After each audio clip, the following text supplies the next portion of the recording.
Number 1. I have been secretly blackmailing my rapist for the past year. About 10 months ago, I had a party. Near the end of the party, I was extremely drunk.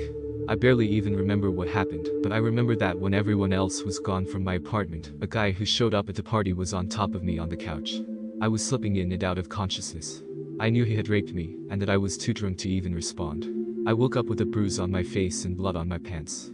The rapist was some guy who I didn't really know, who came with a friend. His name was Kevin.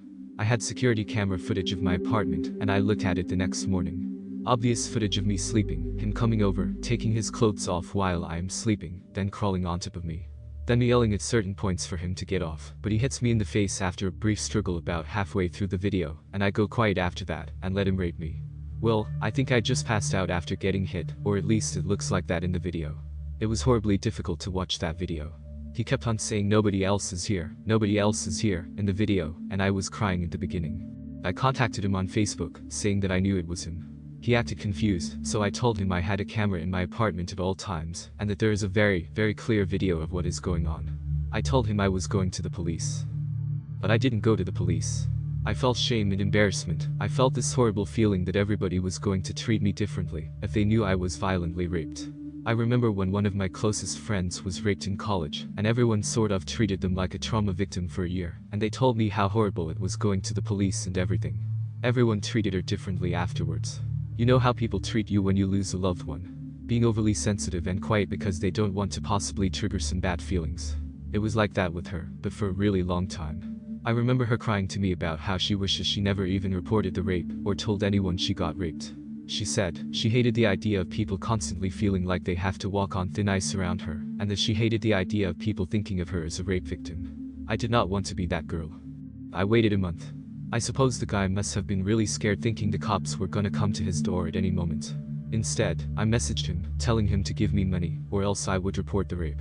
He worked in real estate. He was constantly posting stuff about how he was making deals and tons of money. $400 he gave me, wired to me through PayPal. I did this a lot. Like twice a month I would ask him for money. Usually not $400, but typically like $100 to $250 each time. Eventually we made a deal where he gave me $500 flat a month. I then upped it to $600 2 months ago. I could probably up it even more. I probably should. I also told him that if I ever hear that he raped or was creepy to any other girl, I would release the video right away to the police.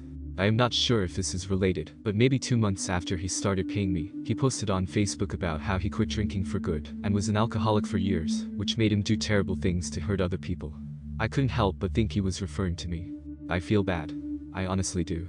Not for him, but for the fact that not enough punishment is being inflicted on him. I think he should be serving prison time for what he did.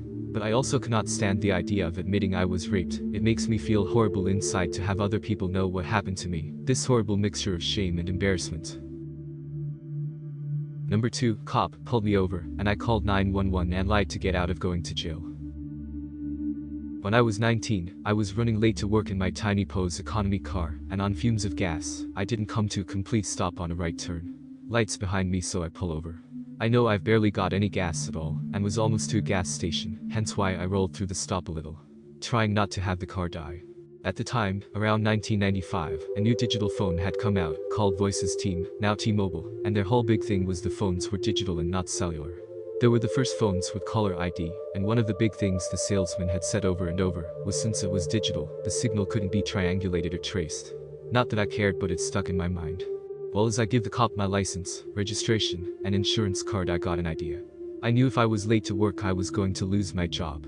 They were super strict there. So I get an idea, and right after I hand the papers to the cop, and he's walking back to his cruiser, I called 911 and tell the operator I just saw a guy with what looked like a shotgun walk into a 7-Eleven that was about 2 blocks away.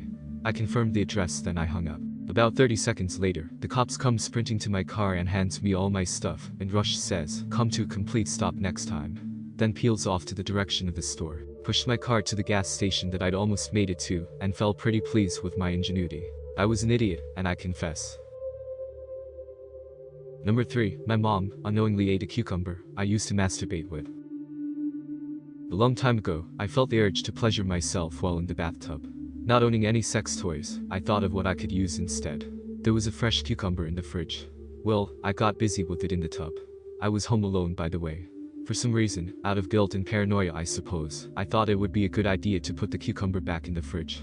I reasoned that it would seem suspicious that a phallic vegetable would suddenly be missing from the fridge.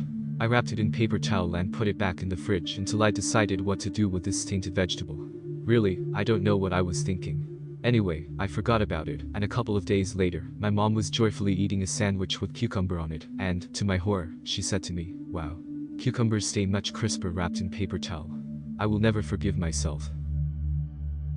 Number 4. I poisoned my girlfriend so she would have diarrhea and not be able to go to a sketchy party with a creepy guy I knew. My girlfriend was gonna go to a party with her friends. This was back when I was 22, I am 28 now. Her friends were 2 girls and 3 guys. The guys were douchebag frat-like guys, but one in particular was really creepy towards women and I did not feel comfortable with her around him at a party. Not only that, but this was at a warehouse which often had sketchy parties in Bushwick, Brooklyn. Last time I was there were literally people doing heroin in the back room. We argued for a bit, and she just said she was going, whether I liked it or not. I was simultaneously mad and scared for her. She is really irresponsible when it comes to stuff like this, and it's not so much that I don't trust her, but I don't trust the guys she was going with to not do something creepy to her. Not only that, but the guy who was supposed to drive her there and back was one of the creepy dudes. She had this medication she tried to take, but apparently it gave her the shits. She said she tried it 4 times, every single time she diarrhea within an hour or 2. She has a super sensitive stomach in general. So I got drunk that day. She had about 5 hours until she was leaving to the party. I just decided to slip the medication into her drink. I knew it was a bad idea, but I still did it. And voila, she got stomach cramps, then got diarrhea. She blamed it on food she had earlier that she got from some Chinese place. She was really upset, and she told her friends she couldn't go to the party. And you know what? I am glad. I looked at the Facebook page event for the party, and the pictures uploaded looked like a horrible mess of crusbinks and ravers and all kinds of awful people. It looked like the kind of place you would get mugged at.